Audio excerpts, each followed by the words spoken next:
तो आज का हमारा जो टॉपिक है उसका नाम है बेटा फाइनेंशियल प्लानिंग। और हम जो चैप्टर पढ़ रहे हैं वो है फाइनेंशियल मैनेजमेंट, जिसको हम शॉर्ट फॉर्म में एफएम कहते हैं।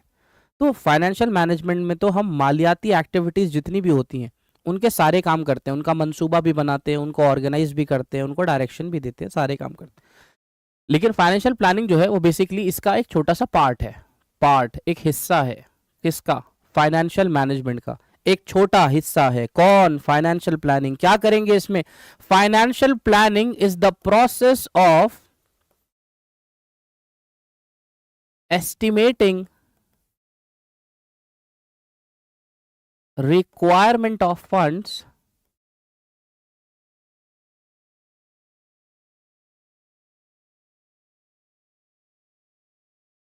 process of estimating requirement of funds।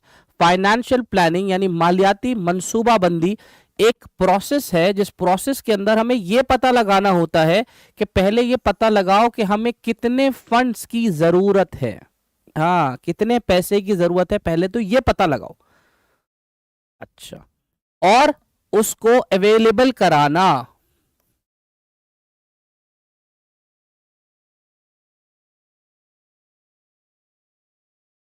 At low cost.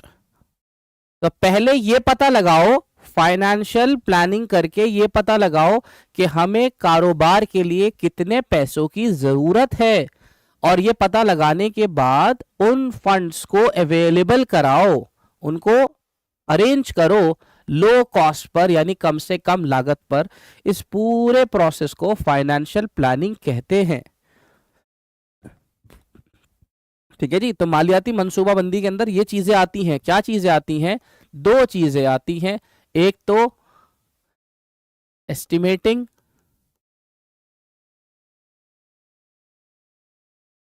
Requirement of funds,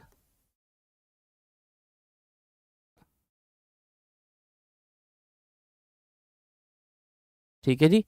और दूसरी चीज, आपको कोशिश करनी है कि आप अननेसेसरी फंड्स नहीं लेकर आएंगे। Do not raise unnecessary funds. क्या मतलब है जी इसका? भाई मतलब यह है कि मान के चलो आपको काम के लिए,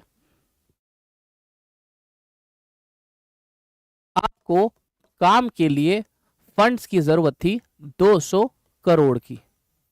आपने पता लगाया, तो भाई आपके फाइनेंशियल प्लानर ने निकाला कि भाई हमें 200 करोड़ रुपए की जरूरत पड़ेगी। आपने फंड रेस करना शुरू करा। कैसे करा आपको पता है, अब इतनी सारी चीजें आप पढ़ चुके हैं। इक्विटी से करा, डेट से करा, लोन से करा, जैसे भी करा, फंड रेस करते गए करते गए करते गए। अरे भैया पता चला फंड आपके पास अरेंज हो गए हैं 220 करोड़ के। तो ये फंड आपके पास जायद आ गए हैं। तो वो कह रहा है फाइनेंशियल प्लानिंग के मकसद दो हैं, ऑब्जेक्टिव दो हैं। क्या मकसद है? पहला तो फंड का पता लगाना कि कितने फंड की जरूरत है, और दूसरा वो फंड जो है आपके पास वो जायद या कम दोनों नहीं होने चाहिए, जिसको हम कहते हैं अननेसेसरी मत लेकर आना। ना ये ओवर होने चाहिए और ना ये अंडर होने चाहिए, वरना प्रॉब्लम होगी। तो ये आपके दो बड़े मकसद हैं। पहला ये लगाना कि कितने फंड्स की जरूरत है, और दूसरा उन फंड्स को अरेंज करना, लेकिन उन फंड्स में ना ज्यादती होनी चाहिए और ना कमी होनी चाहिए। अगर 200 करोड़ के फंड थे तो 220 होगा, तो ये आपके पास ओवर हो जाएगा। इसमें 20 करोड़ के फंड की आपको जरूरत नहीं थी, ये अननेसेसरी आपके पास पड़ा रहेगा। और पड़ा रहने का भाई नुकसान ही होगा, क्योंकि आपको इसके ऊपर ब्याज देना पड़ेगा। तो कहां से दोगे जब इस्तेमाल ही नहीं हो रहा। और अगर इन 200 करोड़ के अंदर आपके पास सिर्फ 180 करोड़ ही फंड आए, तो यहां पर आपको फंड्स की कमी महसूस होगी, जिसकी वजह से आपका आगे का जो मंसूबा है वो पूरा होने में परेशानी और दुश्वारी होगी। तो यहां पर एक फाइनेंशियल प्लानर ये काम करेगा। क्या काम करेगा? कि वो आपको फंड्स की एस्टिमेशन निकाल के देगा और वहां से उन फंड्स को लेकर आएगा, किस अननेसेसरी फंड्स नहीं लेकर आने। फिर आपसे यहां क्वेश्चन पूछा जाता है कि फाइनेंशियल प्लानिंग क्यों जरूरी है, क्या जरूरत है इसकी, इंपॉर्टेंस।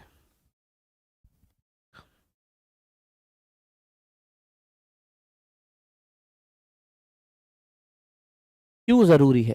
तो हमने कहा देखो भाई, मालियाती मंसूबाबंदी करने से एक बड़ा फायदा तो ये होता है, क्या फायदा होता है? इट प्रिवेंट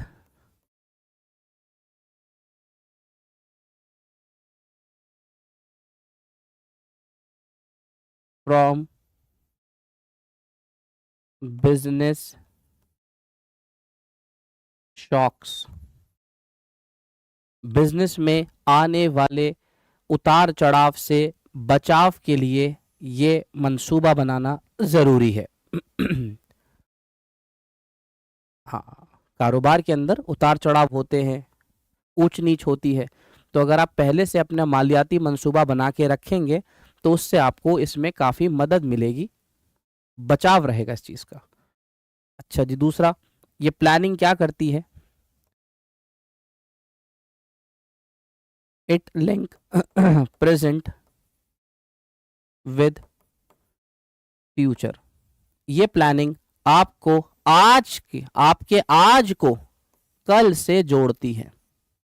मतलब आप होते प्रेजेंट में हो, लेकिन इसके अंदर जब आप मंसूबा बनाते हो तो आप वो मंसूबा फ्यूचर के लिए बनाते हो, तो इससे वो आज की चीज को आपके फ्यूचर से जोड़ने का काम भी करती है। तो यहां पर यह आपको शॉक से, सरप्राइजेस से बचाता है।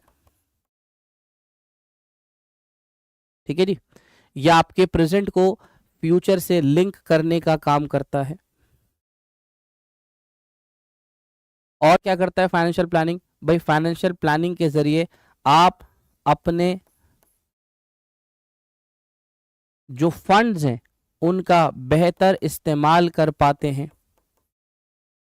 ऑप्टिमम यूटिलाइजेशन ऑफ फंड्स, जो आपके पास फंड आए हैं उन फंड्स का आप बेहतरीन इस्तेमाल कर पाओगे, जो कि सबसे इंपॉर्टेंट है। ठीक है जी, और यहाँ पर ना आपको जायद फंड मिलेंगे ना कम, तो आप अच्छे से उस चीज को कर पाओगे। क्योंकि अगर ज्यादा होते हैं फंड्स तब भी प्रॉब्लम होगी, और कम होंगे तो तब भी प्रॉब्लम होगी। उस चीज से बचाव के लिए फाइनेंशियल प्लानिंग की जाएगी जिससे ना फंड्स ओवर हो ना अंडर हो। तो ये आपका छोटा सा टॉपिक था जिसको हम फाइनेंशियल प्लानिंग कहते हैं। ठीक है जी। नेक्स्ट आपका जो टॉपिक है उसका नाम है कैपिटल स्ट्रक्चर। बहुत ध्यान से समझेंगे ये वाला टॉपिक थोड़ा सा। कैपिटल स्ट्रक्चर क्या है जी? कैपिटल स्ट्रक्चर किसे कहते हैं? तो मैंने आपसे कहा देखो, अरे होता क्या है कि जो भी ऑर्गेनाइजेशन होती है उस ऑर्गेनाइजेशन में हमने क्या पढ़ा था कि फंड्स आपको रेज करने, यानी सोर्स ऑफ फाइनेंसिंग। तो आपको जो पैसा लेकर आना है उसके अंदर दो बड़े इंपॉर्टेंट सोर्स हैं आपके पास। एक, इक्विटी से पैसा ले लो या डेट से, यही कहा था, इक्विटी से ले लीजिए या डेट से। तो कोई भी कंपनी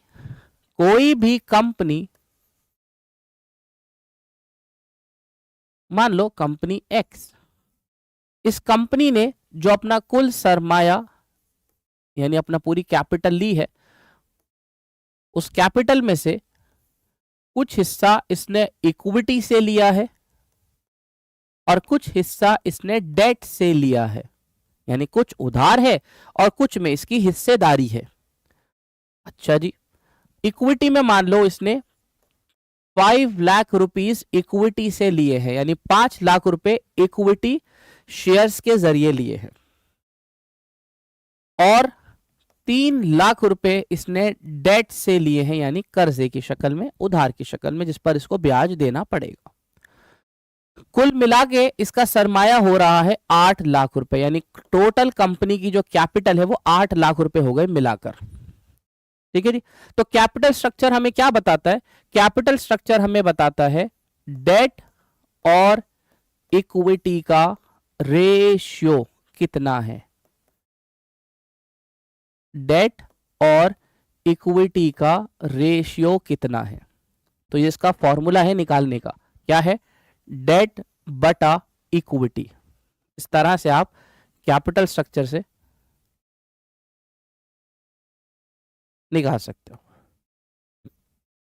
ये फॉर्मूला है इसका, डेट बटा इक्विटी। तो क्वेश्चन के अंदर आ भी सकता है, तो आप थोड़ा सा ध्यान से डेट और इक्विटी देखना और दोनों की वैल्यू रख देना। अब मिसाल के तौर पे मैं इसकी रख के दिखा रहा हूं, डेट अपॉन इक्विटी। तो डेट कितना है आपका 3 लाख है जी, डेट ऊपर लिख लो 3 लाख। इक्विटी कितना है जी 5 लाख है जी इक्विटी। अब कैसे सॉल्व करूं इसको, तो सॉल्व करने के लिए आसान तरीका है, ऊपर 0 देख लीजिए कितने हैं 5, नीचे भी 5 है, काट दीजिए। तो बहुत ही आसान था। क्या बचा ऊपर 3 और नीचे क्या बचा 5। तो ये रेशियो का साइन होता है, ऐसे लिख दीजिए 3:5, 3:5। ठीक है जी। तो इस तरह से आप उसको ज़रब देंगे और ज़रब देकर यानी डिवाइड कर कर अपनी वैल्यू निकालेंगे और इस तरह से हम कंपनी का कैपिटल स्ट्रक्चर पता लगाते हैं कि वो कितना है। तो यहाँ पर 3:5 है कैपिटल स्ट्रक्चर। ठीक है जी। तो ऐसे अलग अलग कंपनीज होती हैं जो अपना कैपिटल स्ट्रक्चर सोचती हैं, कैपिटल स्ट्रक्चर बनाती हैं। और कैपिटल स्ट्रक्चर बनाने का मतलब आप साफ समझ जाइए कि कंपनी में डेट और इक्विटी का कितना रेशियो है, उसको हम कैपिटल स्ट्रक्चर कहते हैं। यानी कंपनी की कुल सरमाए में जो उसने बाहर से फंड रेज किया है उसमें कितना हिस्सा डेट से लिया है और कितना हिस्सा इक्विटी से लिया है, उन दोनों के रेशियो को हम क्या कैपिटल स्ट्रक्चर कहते हैं। तो बहुत तवज्जो से आप एक बार इसको ध्यान से देख लीजिए, डेट और इक्विटी का रेशियो है कैपिटल स्ट्रक्चर। तो अगर मैं आपसे कहूं अरे भाई साहब आपको डेट और इक्विटी में अगर ये तय करना है कि आपको डेट ज्यादा लेना है या इक्विटी ज्यादा लेना है, तो ये चीजें कुछ फैक्टर्स पर मबनी है।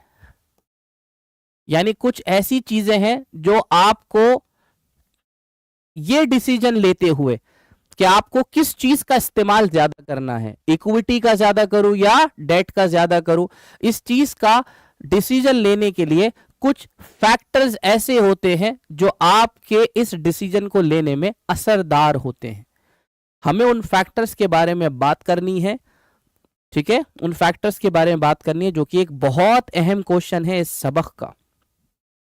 दोबारा सुन लीजिए मैं आपसे क्या कह रहा हूं कि आपकी कोई कंपनी है, जैसे ये कंपनी एक्स है, ऐसी आपकी भी कोई कंपनी हो सकती है ABC, और आप अपनी कंपनी का कैपिटल स्ट्रक्चर बनाना चाहते हो। तो कैपिटल स्ट्रक्चर बनाने का मतलब क्या है, डेट और इक्विटी के बीच में रेशियो पता लगाना कि मैं कितना पैसा इक्विटी से रखूं और कितना पैसा डेट से, उन दोनों के बीच के रेशियो को। आपकी पूरी मर्जी है, आप चाहो तो सारा पैसा इक्विटी से ले लो, डेट से मत लो।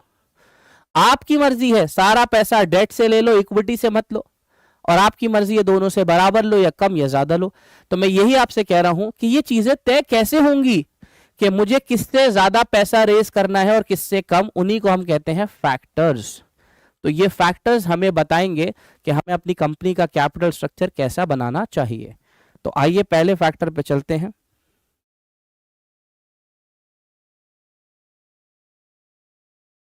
फैक्टर नंबर 1, नाम लिखूंगा, आप इसको हेडिंग बनाइएगा, कैश फ्लो पोजीशन। इसको ऐसे ही लिखना है, कैश फ्लो पोजीशन। उर्दू में मैं आपको इसका उर्दू दिखा दूंगा, उर्दू में इसको क्या बोलते हैं, बाकी आप इंग्लिश में भी लिखोगे तो ऐसा कोई दिक्कत नहीं होगी। कैश फ्लो पोजीशन क्या मतलब होता है जी? कैश फ्लो, कैश फ्लो का मतलब है, कैश फ्लो का मतलब है आपकी कंपनी में कैश का यानी नकद का कितना आवन और जावन है।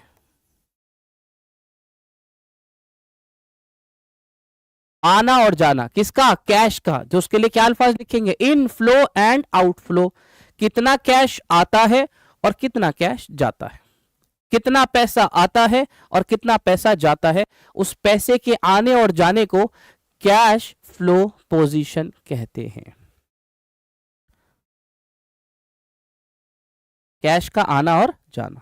अब तो आप में से जो लोग काम नहीं भी करते उनको भी पता होता है कि रोज के खर्चे हमारे कितने हैं कारोबार के अंदर, तो कितना पैसा जा रहा है, आज इसका चला गया, किराए का दे दिया, बिजली का बिल दे दिया, एम्प्लॉय की सैलरी दे दी, आज रॉ मटेरियल मंगाना था, कल मशीन में कोई गड़बड़ी हो गई उसका खर्चा हो गया, बहुत सारे खर्चे। तो ये पैसा जा रहा है जा रहा है जा रहा है। और दूसरी तरफ आज बिक्री हुई है, आज कम हुई है, कल ज्यादा हुई है, इस तरह से पैसा आ रहा है, कहीं और से आ रहा है, ये सब आना है। तो पैसे का आना और जाना, इसको हम कैश फ्लो पोजीशन कहते हैं। ठीक है, अब ये बताओ कि कैश फ्लो पोजीशन के मुताबिक मैं अपना स्ट्रक्चर कैसे तय करूंगा। स्ट्रक्चर मतलब कि मैं कैसे तय करूं कि मुझे डेट ज्यादा लेना है या इक्विटी, या मैं कैसे तय करूं कि मैं कौन सी चीज को ज्यादा और कौन सी चीज को कम रखूं। तो पहला पॉइंट आ गया कैश फ्लो पोजीशन। इसके अंदर मैंने आपसे 2 पॉइंट बना के दिए जिसको आप एक्सप्लेन करोगे अपने अल्फाजों में, और उसके अंदर मैंने लिख के दिया, देखो अगर तुम्हारी कंपनी की कैश फ्लो पोजीशन स्ट्रांग है, सोचो और आप भी सोचो और अपने मन में मुझे बताओ, मतलब मन में ही सोचो कि अगर आपकी कंपनी की कैश फ्लो पोजीशन बहुत अच्छी है, अच्छी का मतलब क्या हुआ सर, कि पैसे का आना ज्यादा है और जाना कम है, अच्छी पोजीशन का मतलब यह है स्ट्रांग है, तो आप ठंडे दिमाग से सोचो कि अगर स्ट्रांग पोजीशन है, पैसे का काफी आना है और जाना उसके मुकाबले में कम है, तो आपके हिसाब से आप इन दोनों में से किसका इस्तेमाल ज्यादा करोगे। और किसी का भी कर लेंगे, नहीं नहीं नहीं नहीं नहीं, यही तो सजेस्ट करना है, आपको पिछली क्लास के अंदर बताया जा चुका है। ये रहा, इसके बाद एक स्लाइड और थी,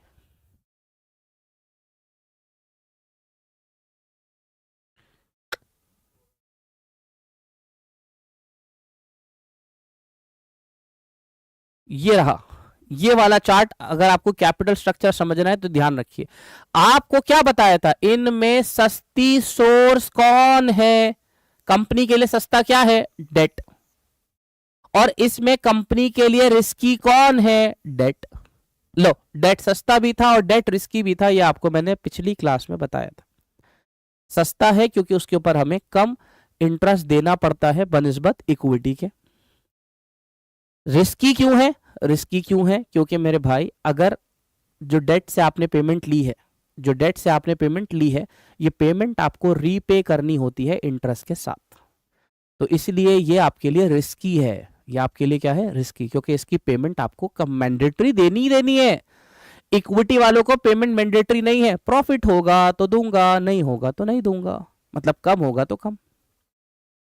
तो अब इस चीज को ध्यान में रखते हुए जरा ये वाला पॉइंट सोचिए, इस चीज को कि अगर आपकी कंपनी की कैश फ्लो पोजीशन बहुत अच्छी है, पैसे का आना बहुत बढ़िया है, तो क्या आप रिस्क उठा सकते हैं या नहीं, मुझे बस इतना सोचकर बताइए। अगर आपके पास पैसे का फ्लो अच्छा है, स्ट्रांग है, तो आप रिस्क उठा सकते हैं या नहीं, तो अंदर से जवाब आएगा, हाँ जब पैसे अच्छे खासे हैं तो मैं रिस्क उठा सकता हूं। तो अगर आपकी कैश फ्लो पोजीशन स्ट्रांग है तो भाई साहब आप डेट का इस्तेमाल ज्यादा कर लीजिए और इक्विटी का इस्तेमाल कम कर लीजिए। सीधा सीधा सा हमारी राय है, बाकी आपकी मर्जी, जो चाहे करें, बाकी आपकी मर्जी।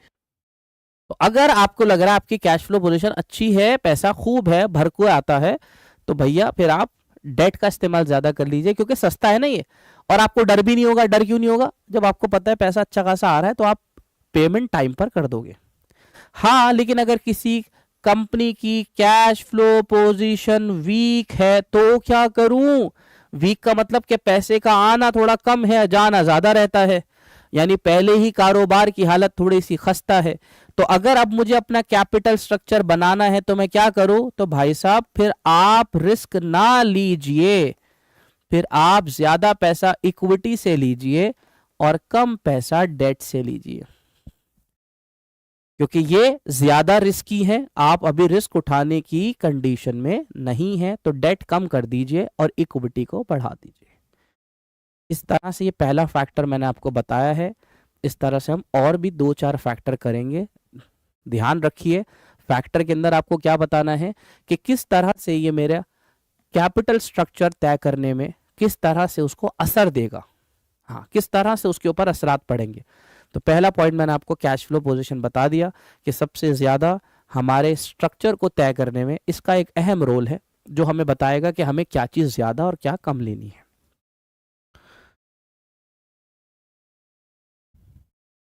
पॉइंट नंबर 2,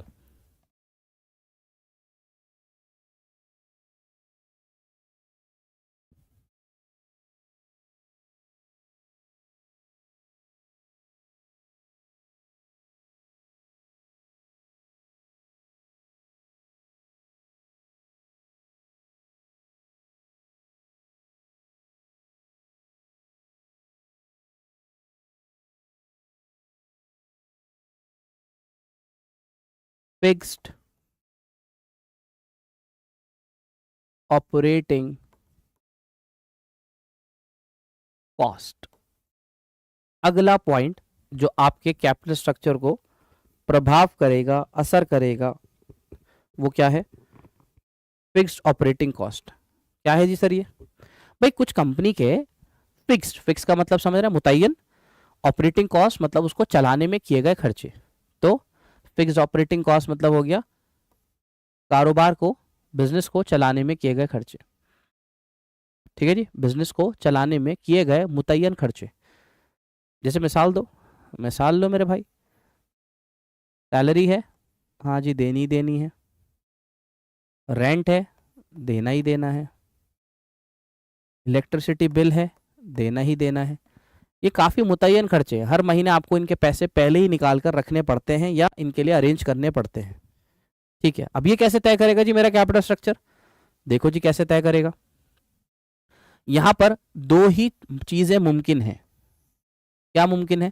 एक चीज तो यह है कि आपकी कंपनी की ये ऑपरेटिंग कॉस्ट, ये मुतय्यन खर्चे बहुत ज्यादा हैं, या फिर ये मुतय्यन खर्चे आपकी कंपनी के कम हैं। और कंपनी टू कंपनी वेरी करता है, किसी के ज्यादा किसी के कम।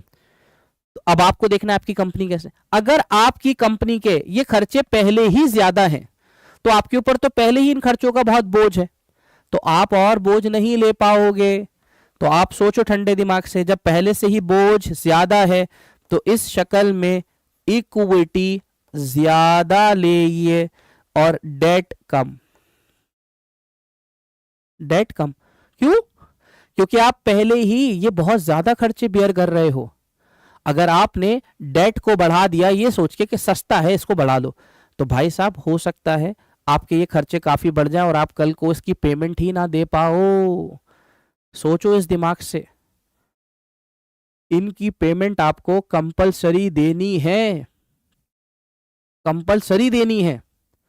तो अगर आपके माशाल्लाह पहले ही ये जरूरत के खर्चे बहुत ज्यादा है तो फिर आप रिस्क उठाओगे कैसे? पता चला वो तो पूरे हुए नहीं, ये दरवाजे पे खड़े होगा, लाओ जी हमारे पैसे दो, वक्त पूरा हो गया। अब आप क्या कहोगे? भाई मेरे खर्चे तो पहले ज्यादा, वो बीवी वैसे ही मार रही मुझे तो। हाँ वो कह रही है हमारे घर के पूरा होने रहा है, तुम बाहर वालों से भी पैसा ले रहे हो। तो क्या करो? इक्विटी बढ़ाओ। अच्छा इसमें क्या होगा?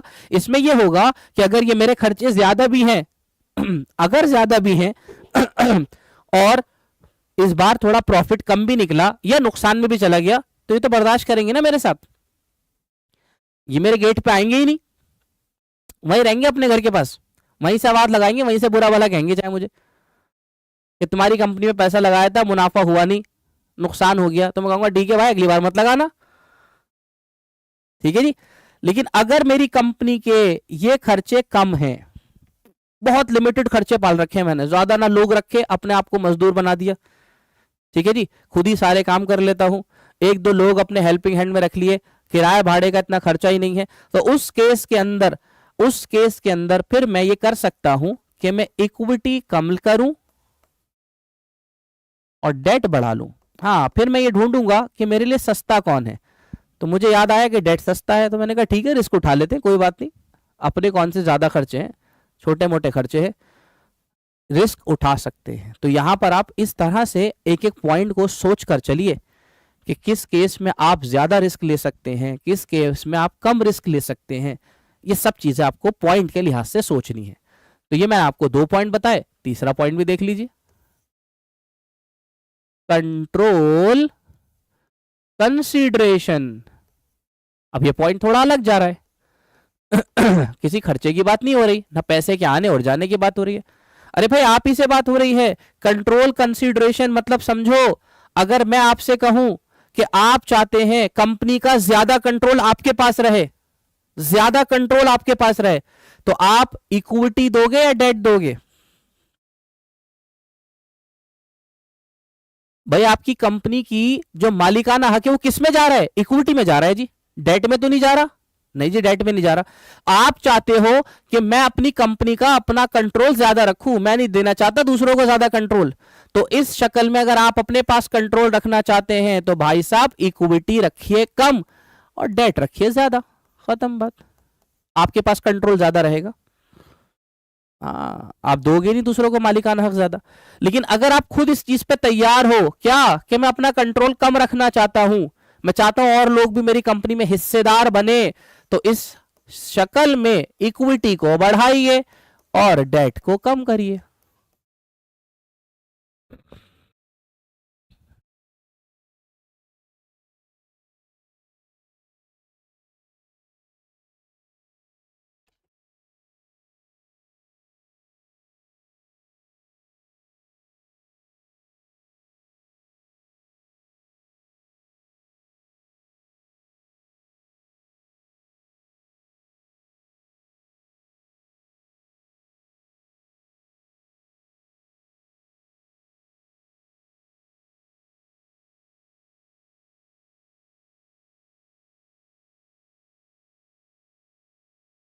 ठीक है भाई साहब, तो ये आपके कुछ फैक्टर्स हैं, एक आध और बता देता हूं, चार हो जाएंगे इंशाल्लाह, चार भी काफी हैं आपके लिए याद करने के लिए, वैसे तो बहुत सारे हैं।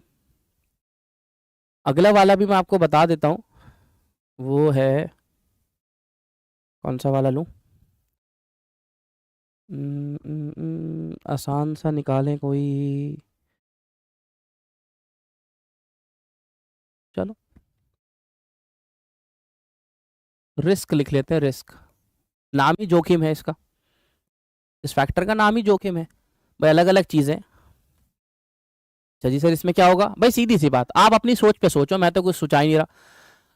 आप बड़े जीदार बन रहे हो, आप कह रहे हो मैं तो जोखिम जोखिम खेलूंगा, खेल भाई जोखिम जोखिम। तो जोखिम किस में ज्यादा है? डेट में।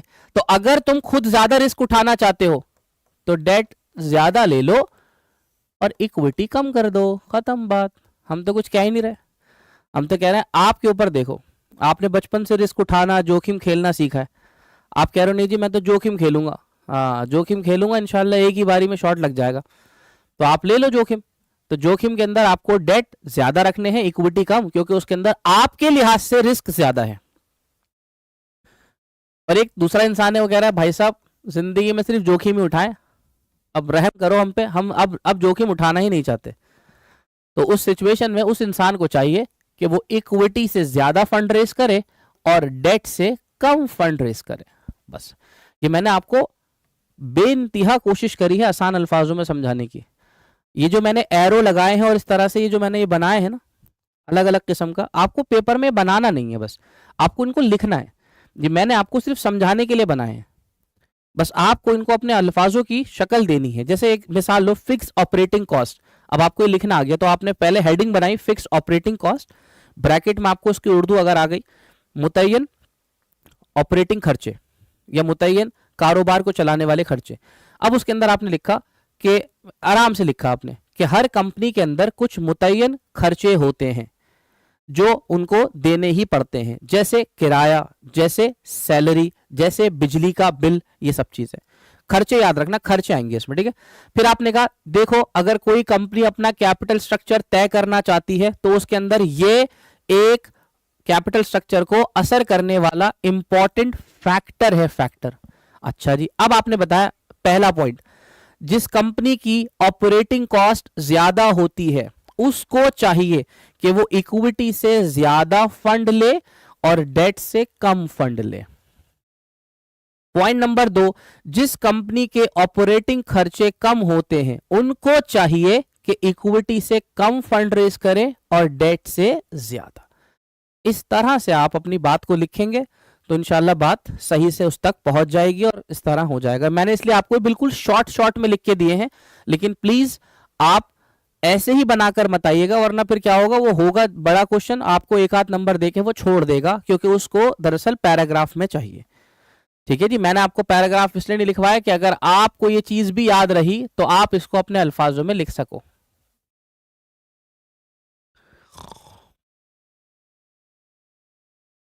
कैपिटल स्ट्रक्चर के बाद एक टॉपिक है छोटा सा और बड़ा मासूम सा, आसान है ये वाला टॉपिक, फिक्स कैपिटल।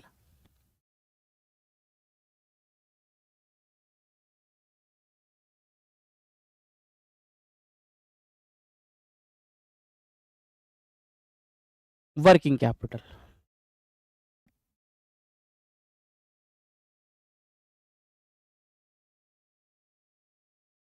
ये दो टाइप के आपके पास कैपिटल है, पूंजी, सरमाया, फिक्स और वर्किंग।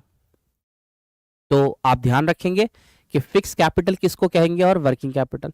तो मैंने आपसे कहा देखो भाई साहब, आपने पैसा लगाया, किस में लगाया जी? मैंने आपको उस दिन बताया था दो किस्म के सरमाए हैं, एक होते हैं फिक्स्ड और एक होते हैं करंट। एक होते हैं फिक्स और एक होते हैं करंट।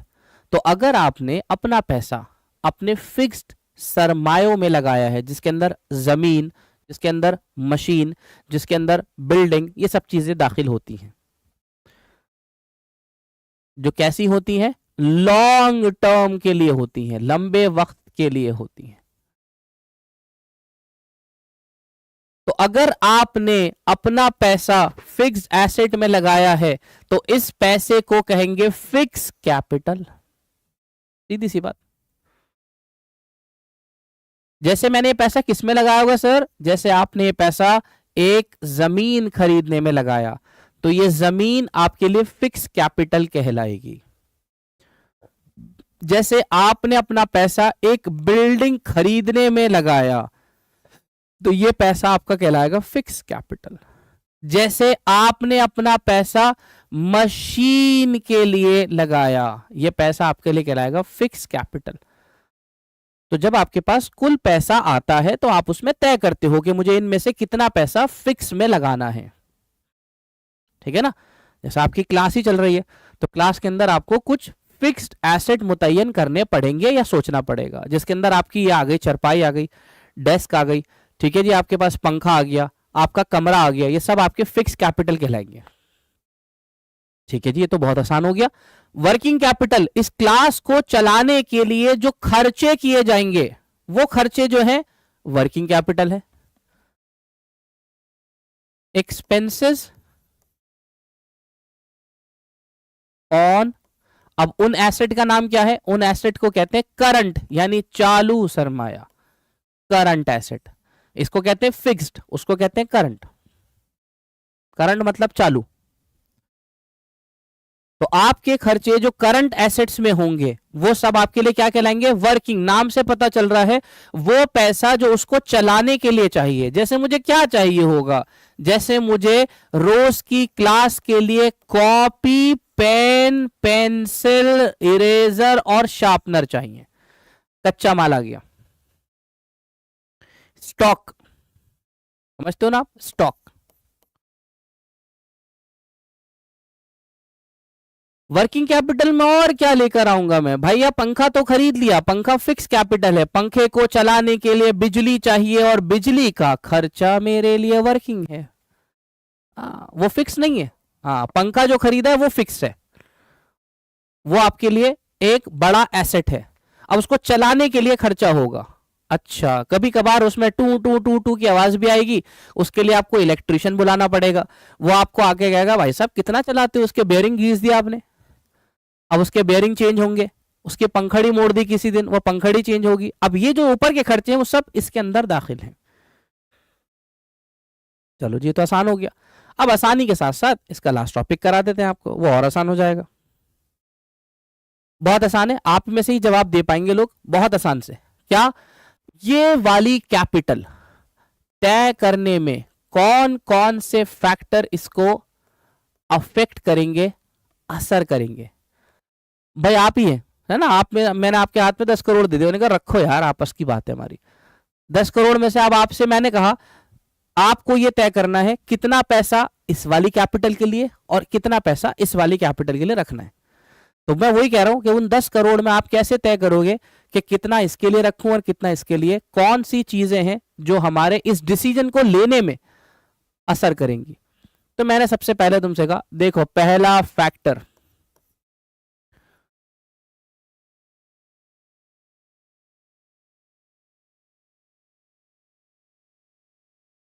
Nature of business.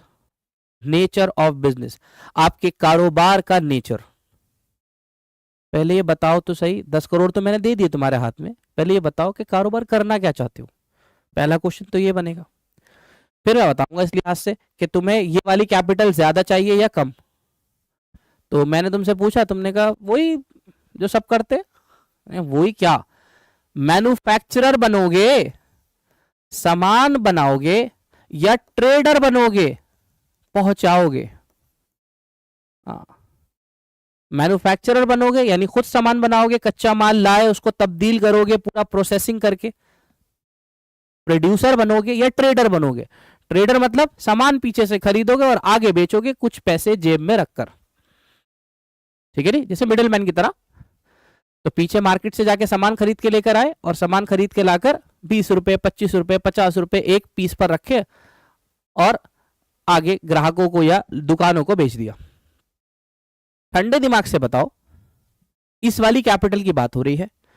अगर तुमने ये तय किया कि मैं तो मैन्युफैक्चरिंग का काम करूंगा, तो तुम्हें इस वाली कैपिटल के लिए पैसा ज्यादा चाहिए होगा या कम? अगर तुम मैन्युफैक्चरर बनना चाहते हो तो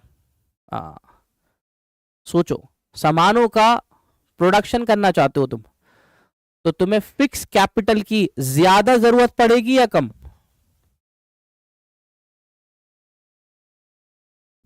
बताओ।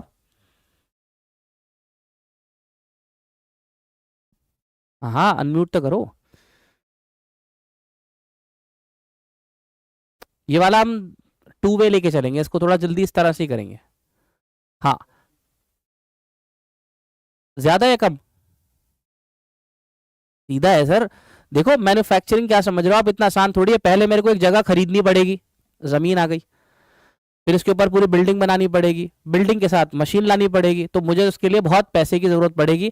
तो अगर तुम मैन्युफैक्चरिंग का कारोबार करना चाहते हो तो तुमको फिक्स कैपिटल ज्यादा चाहिए, मोर फिक्स कैपिटल। और अगर तुम में से किसी ने तय करा कि नहीं मैं तो ट्रेडिंग का काम करूंगा, तो भैया ना तुम्हें जमीन खरीदनी और ना तुम्हें मशीन, हाँ सिर्फ पीछे से सामान लाना है। एक बैलगाड़ी खरीद लेना है, या कोई ट्रक खरीद लेना बस ट्रेडिंग के लिए, या कोई गाड़ी खरीद लेना, पीछे से सामान लाकर आगे बेचना है। तो इसके लिए तुम्हें ज्यादा फिक्स कैपिटल की कोई जरूरत नहीं पड़ेगी, लेस। तो यहां पर आप इस तरह से जवाब देंगे कि इसके लिए ज्यादा फिक्स कैपिटल चाहिए और उसके लिए कम। पहला पॉइंट हो गया। दूसरे पॉइंट पर चलते हैं।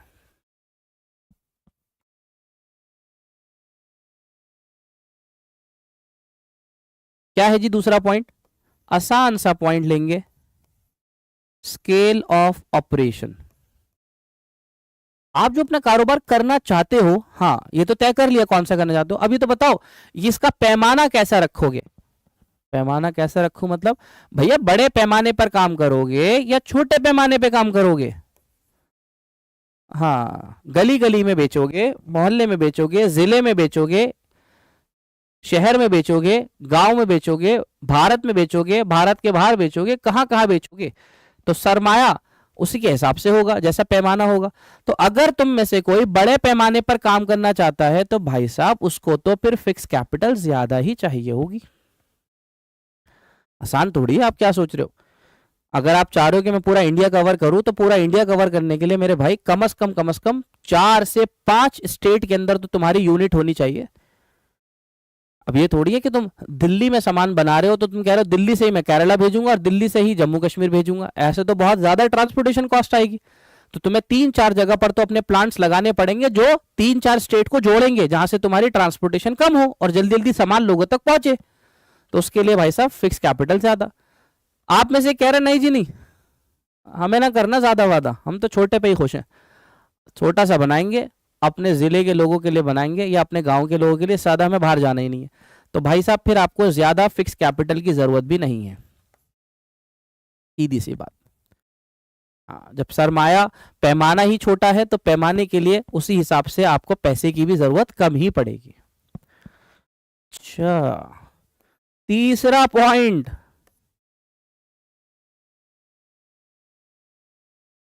तकनीक। उर्दू में भी तकनीक कहते हैं इसको, टेक्निक मतलब तकनीक। कौन सी टेक्नोलॉजी का इस्तेमाल करोगे?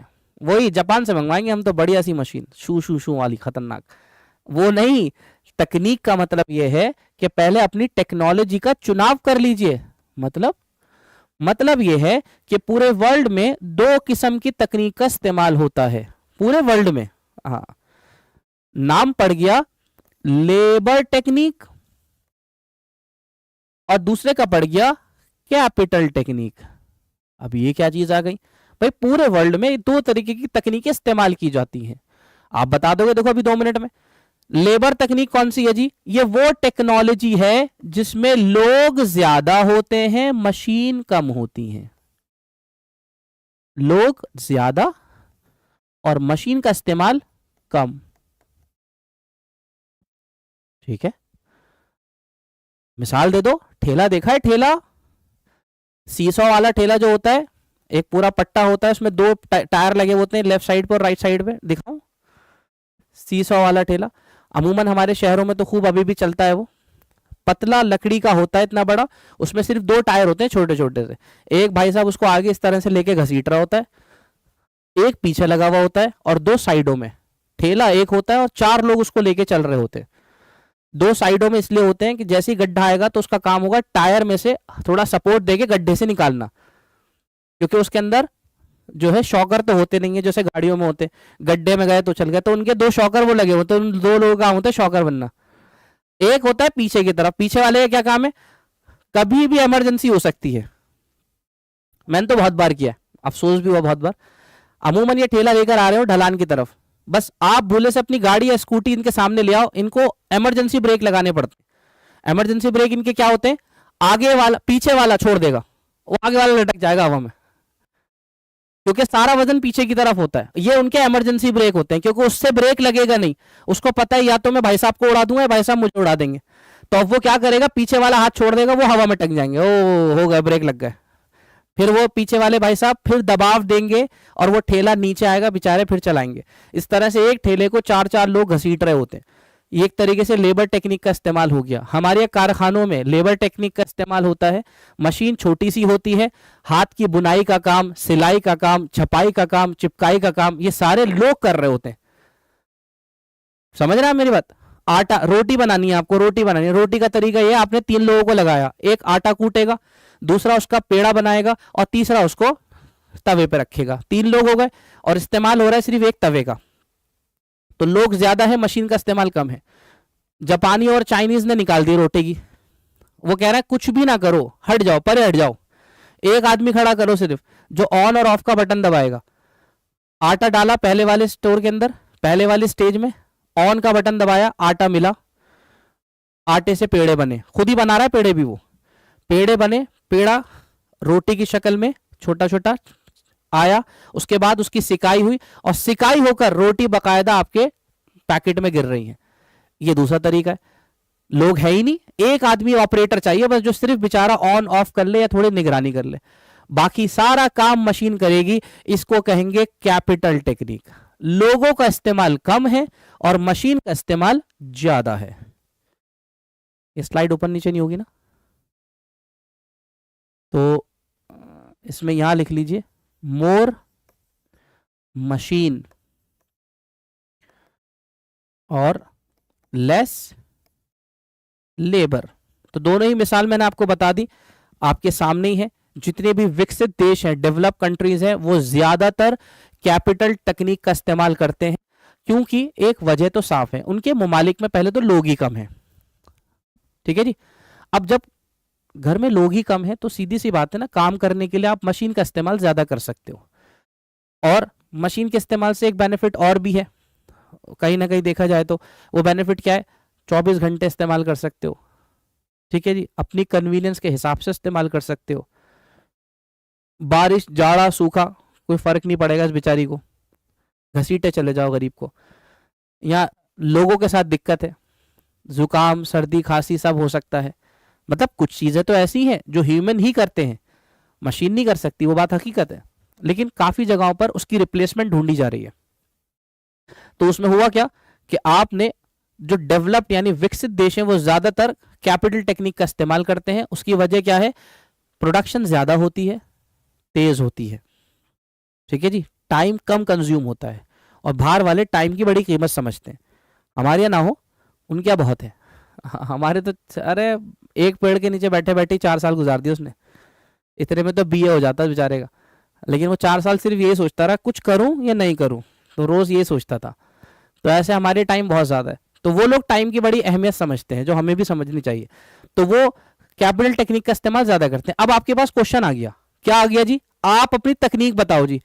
तो आप में से एक शख्स ने कहा भाई साहब मैं तो हूं भारत से,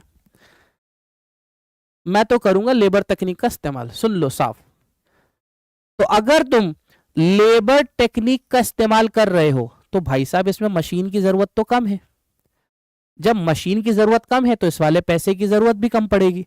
तो इसका मतलब इस वाली तकनीक के लिए आपको फिक्स कैपिटल की ज्यादा जरूरत नहीं है। वर्किंग कैपिटल ज्यादा लगेगी, लोगों का खर्चा ज्यादा होगा आपके पास, मशीन का कम। लेकिन आप में से एक शख्स कह रहा है चल भाई मैं भी भारत का हूं, लेकिन सुन मैं भी अब बदलाव चाहता हूं, बस बहुत हो गया याराना दोस्ताना, अब मैं कुछ लाइफ में करना चाहता हूँ, मैं मंगाऊंगा जर्मनी से एक बढ़िया सी मशीन, हाँ और फिर करूंगा इस्तेमाल। तो अब अगर वो कैपिटल टेक्निक का इस्तेमाल करेगा तो भाई साहब उसको फिर यहां पर ज्यादा फिक्स कैपिटल की जरूरत पड़ेगी। सीधा सीधा सा पॉइंट है, कोई कंफ्यूजन नहीं होनी चाहिए कि क्या था, बिल्कुल सीधा सीधा सा पॉइंट।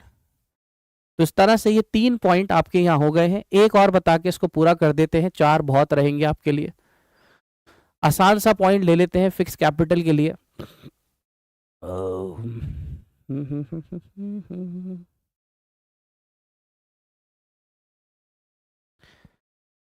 लेवल ऑफ कोलैबोरेशन ले लेते हैं।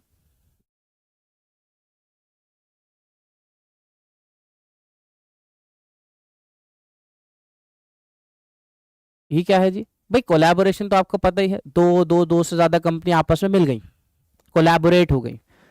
होता है ना 3-4 कंपनीज आपस में मिलकर काम करती है, हाँ भाई चलो आपस में नहीं लड़ेंगे बस अब खत्म करो, तो वो लड़ाई खत्म करके आपस में कोलैबोरेट करते हैं। बहुत सारी कंपनीज करती हैं। फॉरेन कंपनीज इंडिया में आई, उसको पता है ये एरिया हमारे लिए अननोन है, हो सकता है हमारे अलग, हमें इनकी भाषा भी नहीं आती, तो हमें ना इनका टेस्ट पता ना इनका मिजाज पता। तो बाहर की कंपनी अब इंडिया आएगी तो वो क्या करेगी, वो पहले एक इंडिया की हल्की कंपनी को पकड़ेगी। हाँ ये तरीका है, ये काम का तरीका है, काम कैसे निकालना है। उनको पता है हम मार्केट में उतरेंगे ना लोग हमें जानते ना पहचानते, हमारा सामान कैसे बिकेगा।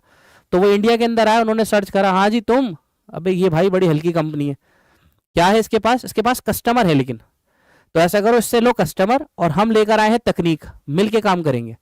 तो तुमने उससे बात करी, वो खुश हो गया, वैसे उसने कहा लो मुझे तो मौका मिल गया कि मेरे साथ एक बाहर की कंपनी काम करेगी, मैं तो इस लायक ही नहीं था। अब वो दोनों कंपनियां मिल गई, नाम दोनों का जुड़ गया। अब नाम जुड़ गया तो गाड़ी अगर बन रही है तो गाड़ी पे दोनों का नाम आ रहा है। अब धीरे धीरे लोगों ने गाड़ियां खरीदनी शुरू करी, तो आपके मुंह से इस्तेमाल हुआ वो अल्फाज फोर्ड। तो फिर फोर्ड फोर्ड फोर्ड, अरे फोर्ड की गाड़ी है, फोर्ड की गाड़ी है, फोर्ड की गाड़ी है, इस तरह से आपको फिर बाद में थोड़े थोड़े जैसे नॉलेज हुई, आपने पता लगा अरे ये तो भारत की कंपनी नहीं है, ये तो बाहर की कंपनी है। लेकिन क्या हुआ, अब चलाने से इस्तेमाल करने से आपको वो चीज पसंद आने लगी, तो मार्केट बन गई। अब फोर्ड उससे अलग भी हो जाए कि कोई बात नहीं भाई साहब वो हमारा मामला जम नहीं रहा, आप अलग हो जाइए, तो वो अलग होकर भी अपना काम कर सकता है। तो इस तरह से कंपनीज आपस में कोलैबोरेट कर लेती हैं, हाँ भाई तुम भी करोगे मैं भी करूंगा, जो मिलके कर लेते हैं। तो अगर ठंडे दिमाग से सोचो, ज्यादा से ज्यादा कंपनी अगर कोलैबोरेट हो रही हैं तो सबको सबको इनफरादी तौर पर ज्यादा कैपिटल लानी पड़ेगी या कम।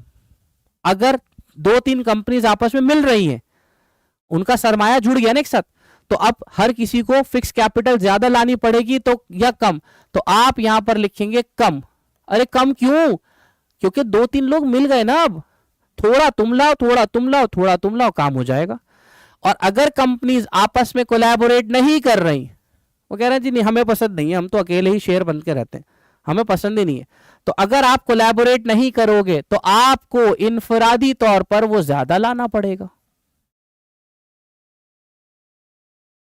ठीक है जी। तो यहां पर आकर ये आपका टॉपिक इधर वाला पार्ट पूरा हो जाता है। इस वाले टॉपिक के अंदर मैं आपको 2 मिनट में सारे पॉइंट बता रहा हूं क्योंकि आपको अब समझ आ गई है शायद। वर्किंग कैपिटल मतलब डेली एक्सपेंसेस जो होते हैं, पहला पॉइंट वही लेंगे आप, नेचर, पहला पॉइंट वही लेंगे, नेचर। नेचर में क्या, मैन्युफैक्चरिंग करोगे या ट्रेडिंग करोगे? अच्छा ठीक है सी, बताओ किस में तुम्हें ज्यादा वर्किंग कैपिटल की जरूरत पड़ेगी? तो भाई साहब देखो, ये कारोबार बड़ा है, बड़ा कारोबार बड़ा खर्चा, तो इसमें आपको वर्किंग कैपिटल ज्यादा लगेगी। मुलाजमीन ज्यादा होंगे ना, बिजली का बिल भी ज्यादा आएगा, पंखे भी ज्यादा लगे हुए होंगे, खर्चा भी ज्यादा होगा। ट्रेडिंग के अंदर काम ही छोटा है, तो भाई साहब वर्किंग कैपिटल भी ज्यादा थोड़ी लगेगी। 2-3 लोग हैं हम, आपस में कर लेते हैं, कुछ ज्यादा है ही नहीं खर्चे हमारे। तो अगर मैन्युफैक्चरिंग करोगे तो फिक्स कैपिटल भी ज्यादा लानी पड़ेगी और वर्किंग कैपिटल भी ज्यादा, दोनों तरीके से सरमाया ज्यादा। पॉइंट नंबर 2 ले लो भाई साहब, क्या? स्केल। स्केल में आपको क्या बताया? लार्ज स्केल या स्मॉल स्केल? हाँ जी, ये बताया था ना। लार्ज में वर्किंग कैपिटल ज्यादा लगेगी, सीधी सी बात। हाँ, इसमें जितना बड़ा पैमाने पे काम करोगे उतने खर्चे ज्यादा हैं, और अगर स्मॉल करोगे तो वर्किंग कैपिटल कम लगेगी। ऐसा मत समझना कि इसमें वो चीज ज्यादा है तो इसमें कम होगी, इसमें कम है तो इसमें ज्यादा, ऐसा कुछ नहीं, अलग अलग है। तो अगर आप अपना पैमाना बढ़ाओगे तो वर्किंग कैपिटल के खर्चे बढ़ेंगे। पॉइंट नंबर 3 ले लो, बड़ा आसान है, seasonal. Seasonal factor. Seasonal factor में मतलब आपको पता ही है, ऑन सीजन और ऑफ सीजन दो ही होते हैं। भाई दिवाली का सीजन है, जिनका दिवाली के प्रोडक्ट्स का काम होता है उनका सीजन ऑन हो गया। अब पूरे हफ्ते खचा खच ट्रैफिक, लोग, कस्टमर भरे पड़े हुए। खुद आप जो 3-4 मुलाजिमीन उसके काम करते थे, उन्होंने खुसूसन अपने गांव से 2-2 और भाइयों को बुला लिया अपने, भाई साहब 2 हफ्ते के लिए आजा, दुकान पे काम बहुत है, यही कहते हैं ना हम लोग। हाँ, आ जाओ कंपनी में, आ जाओ, काम बहुत है। काम बहुत का मतलब सीजन ऑन है, तो बिक्री तो बहुत होगी, पैसा तो बहुत कमाओगे, लेकिन इस टाइम पर खर्चे भी तो बढ़ेंगे ना, तो वर्किंग कैपिटल थोड़ी बढ़ जाएगी। एसी का खर्चा ज्यादा आएगा, लाइटों का खर्चा ज्यादा आएगा, बिजली का बिल ज्यादा आएगा, क्योंकि आपने अपनी टाइमिंग भी बढ़ा दी है, लड़के भी बढ़ गए हैं, ये सारे खर्चे बढ़ेंगे आपको। हाँ, ऑफ सीजन के टाइम पर आपने बकायदा कॉल करके बोला, भाई सुन मैं भी गांव आ रहा हूं, काम ही नहीं है। खुद दुकानदार कह रहा होता है, जाओ बेटा छुट्टी पे क्यों नहीं जा रहा है, 20 बच्चे याद कर रहे हैं तुम्हारे, यहां मत रहो, काम वाम नहीं है यहाँ पर। ये शहरों में बहुत आम हो गया अब, ऑफ सीजन के टाइम पे खुद ही अपने लोगों को स्पेशली, अरे भाई याद कर रहे हैं तेरे अम्मा अब्बा, क्यों नहीं जाता? कल ही तो बात हुई थी, नहीं नहीं बहुत बुला रहे हैं, जा। ऑफ सीजन के टाइम पर वर्किंग कैपिटल की रिक्वायरमेंट कम होती है, क्योंकि हम अपने सारे एक्सपेंसेस ही कम कर देते हैं। लास्ट पॉइंट लिख लो इसमें, क्रेडिट। नहीं, क्रेडिट रहने दो।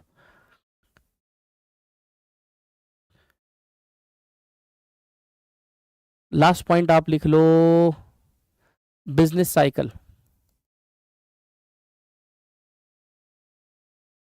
बिजनेस साइकिल, बिजनेस साइकिल मतलब बिजनेस में आने वाले उतार और चढ़ाव। सीजन अलग चीज है, सीजन अलग चीज है कि एक टाइम के लिए काम बढ़ना घटना।